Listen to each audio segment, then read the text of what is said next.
सदाशिवसमारम्भां समारम्भां रामानन्दाचार्य मध्यमाम् सद्गुरु मानारामजी पर्यन्तां वन्दे गुरु परंपरा। मंचस्थ विराजमान सभा के सभाध्यक्ष महोदय और सभी मेरे विद्वान संत जो मंचासी ने, सभी संतों को मेरा हार्दिक नमन। माताएं बहनों को राम रूप जानकर मैं नमन करता हूँ। अभी बात हो रही थी प्रकृति और पुरुष की। एक संत ने भजन बोला था,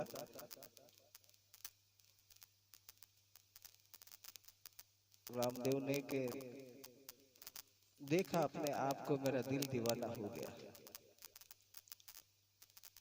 सजनों, सबसे मूल बात तो यह है कि हम शास्त्रों के ऊपर तर्क और वितर्क करते आए आज तक।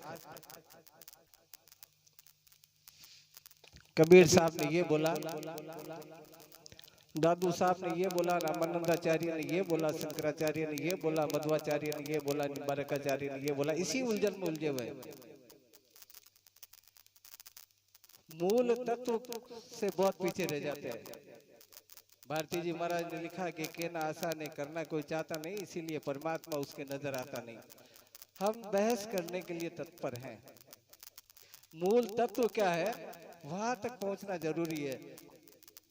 चैतन्य को देखिए आप, जिसको आत्मा कहते हैं, जिसको परमात्मा कहते हैं, या भिन्न भिन्न नामों से जिसको पुकारा जाता है, वो तो बात की बात है। पहले उस फील्ड को तो तैयार कीजिए जिस फील्ड में वो है। उसका बेस क्या है, आत्मा है कहाँ? आत्मा जिस प्रारूप के अंदर, जिस स्ट्रक्चर के अंदर, जिस ढांचे के अंदर विराजमान है, पहले उस ढांचे को तो, प्लेटफॉर्म को तो प्रॉपर करो, फिर पता पड़ेगा। ये इतना बड़ा बंगला बना रखा, डीएल वर्मा जी कौन है, वो तो बाद की बात है। पहले आसपास के लोगों से तो पता करो, कौन है डीएल वर्मा जी, कहाँ सर्विस करते हैं, कैसे, क्या उनके पिताजी का नाम, वो पूरा प्रारूप बताएंगे, तभी तो उनसे संपर्क कर सकोगे सीधा। हमारा जो ये ढांचा बना है, अभी बहुत विद्वान संत यहाँ विराजमान है। विद्वान संतों ने अपने अपने तरीके से अपनी वाणी को, अमृत रूपी वाणी को हमारे के द्वारा हमारे को समझाया। मैं भी उसी कड़ी में दो शब्द मेरे बोलता हूँ कि ये जो शरीर बना है, ये शरीर 5 तत्वों का बना है, आकाश, वायु, अग्नि, जल और पृथ्वी। अब प्रश्न ये है कि एक संत ने एक भजन बोला था कि ये नश्वर है। एक अन्य संत ने ये बोला था कि ये तो नश्वर नहीं है। ये 6 चीजें नश्वर नहीं है। सज्जनों, ये जो प्लेटफॉर्म बनाया परमात्मा ने, प्रकृति ने, हम जब इस धरती पे बाल रूप में आए, तब हर माँ बाप या हर दूसरे जो लोग हैं, बच्चे को ये कहते हैं कि ये पशुवत है, क्योंकि उसमें जानकारी का अभाव होता है। उसको ये पता नहीं होता कि ये मेरा पिता है, माता है, ये कौन है, ये कौन है, ये मेरा मकान है। थोड़ा बड़ा होता है वो, थोड़ी बहुत समझ आती है उसमें, तो मनुष्य होता है वो, मानव नहीं होता है। मानव तो तब होता है जब ऐसे विद्वानों का संग मिल जाए तो मानव होता है। लेकिन इन सज्जनों का, इन विद्वानों का संग मिलने के बाद भी अगर प्रारब्ध ने जोर लगाया और सतगुरु मिल जाए, तो फिर वो उस राह पर आगे बढ़ता है। तो सबसे पहले तो मैं यही कहना चाहूंगा कि इस प्लेटफॉर्म को देखना हमारे को कि 5 तत्वों का बना है। 5 तत्वों का बना है, इसका मतलब ये संपूर्ण नहीं है। ये जो मकान बना है, ईंट और पत्थर वगैरह का बना है, ये संपूर्ण नहीं है। इसके अंदर क्या क्या भरा है इन्होंने, इस मकान के अंदर क्या क्या भरा।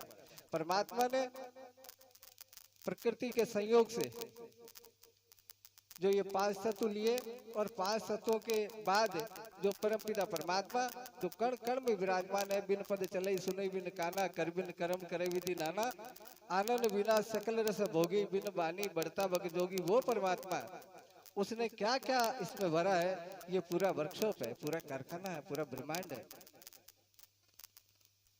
72,000 नाड़ियों का जाल है इसके अंदर।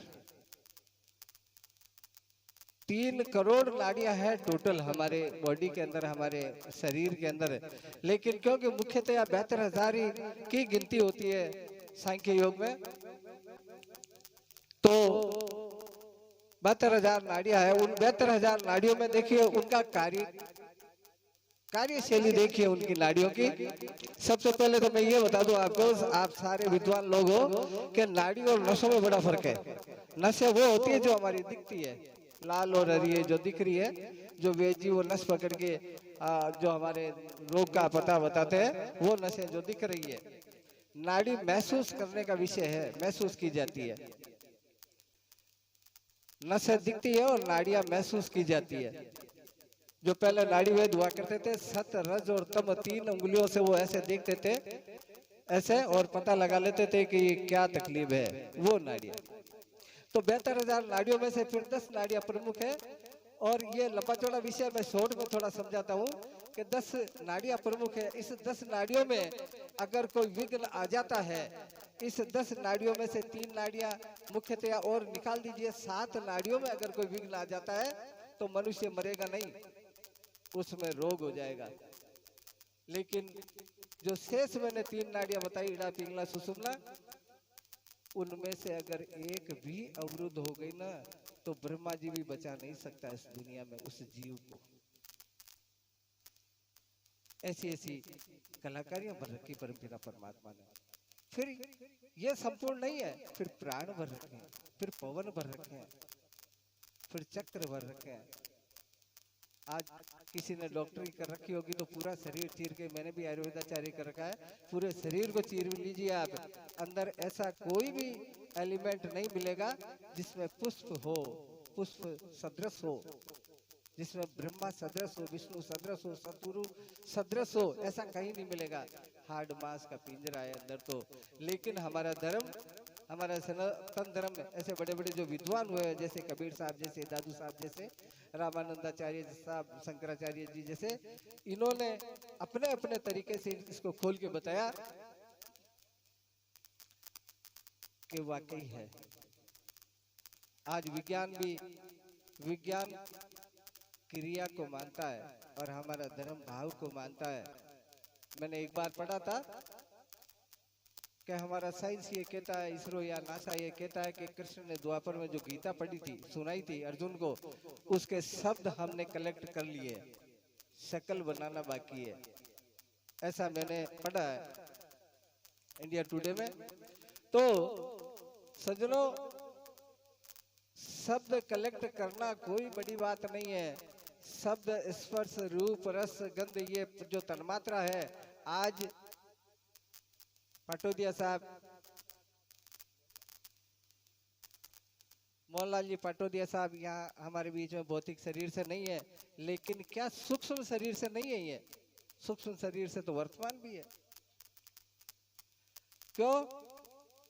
ये जो बिजली की लाइन बिछा रखी है वर्मा साहब ने इस बंगले के अंदर, अगर वो सामने वाली ट्यूबलाइट फ्यूज हो जाती है, इसका मतलब ये नहीं कि विद्युत ही खराब हो गई, वो ट्यूबलाइट खराब हुई है, वो ट्यूबलाइट मर गई, वो ट्यूबलाइट खराब हुई है, बाकी विद्युत तो यथावत है।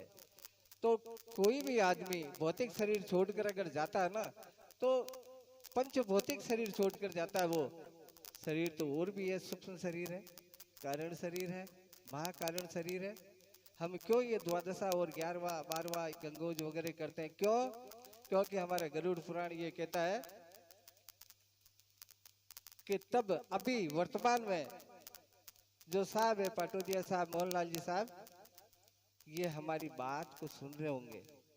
लेकिन हमारा धर्म ये कहता है कि सूक्ष्म शरीर में एक्सप्लेनेशन पावर नहीं होती है, समझना समझाने की ताकत नहीं होती है।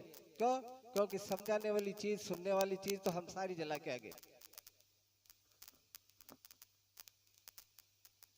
वो सुन रहे हैं, आज वो देख रहे होंगे मेरे बेटे, मेरे परिवार मेरे लिए कितना, मेरे प्रारब्ध या मेरे पुण्य को अर्जित करने के लिए, पुण्य में जोड़ने के लिए क्या शुभ काम कर रहे हैं। तो इसी तौर पर वो सूक्ष्म रूप से में यहाँ होंगे। तो जो 72,000 नाड़ियां है, उन नाड़ियों का जो चक्र है, उन नाड़ियों में किस प्रकार से जो इड़ा पिंगला सुषुम्ना चलती है, और इड़ा पिंगला के सुषुम्ना के हम परापश्यंती वाणियों में जो भजन तो गाते हैं, लेकिन कई जनों को ये पता नहीं होता कि इड़ा पिंगला है का, और किसी को पता भी है। मैं उन लोगों की बात कर रहा हूं जो अननोन पर्सन है।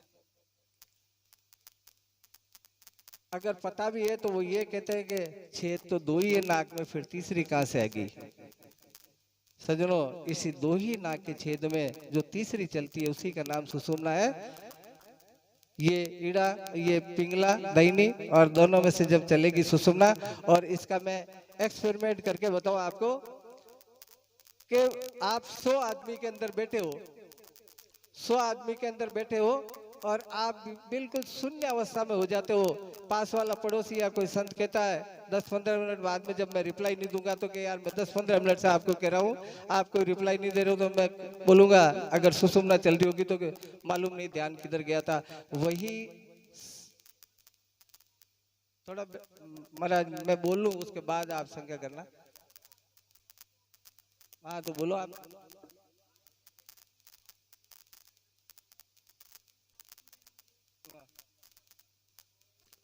मैं समझ गया। आप इसको थ्योरी से समझना चाहते हो या प्रैक्टिकल बताऊं आपको? मैं दोनों तरीके से बता सकता हूं आपको। हाँ तो मेरी बात को पूरी होने दीजिए पहले, क्योंकि मेरी बात फिर मैं बीच में क्या कहना चाह रहा हूँ जो वो कहना भूल जाऊंगा। ये बात आपकी अभी बताता हूँ मैं आपको। तो ये आप सत्संग करते हो इतने सालों से, आपको ये तो जानकारी होगी ना कि ये जो विद्युत के तारों में से, अगर मैंने एक उदाहरण बताया कि ट्यूबलाइट फ्यूज होगी तो ये विद्युत खराब थोड़ी हो गई भाई, ये शरीर चला गया। इस शरीर को आप छोड़ के आए हो, शरीर जो भी अपने बेहतर जो 92 करोड़ श्वास दिए परमपिता परमात्मा ने हर मनुष्य को, 92 करोड़ श्वास पूरे होते ही वो शरीर की तो एक्सपायरी डेट होनी है ना, तो उसको तो रखे है आप। बाकी 3 शरीर का है, सूक्ष्म शरीर का है। हाँ हाँ, उसी के लिए मैं वही बता रहा हूँ। आप मेरी बात तो पूरी सुनो ना, बीच में आप टांग अड़ा रहे हो। पूरी बात सुनो, उसके बाद में आप तर्क करना जो करना जो।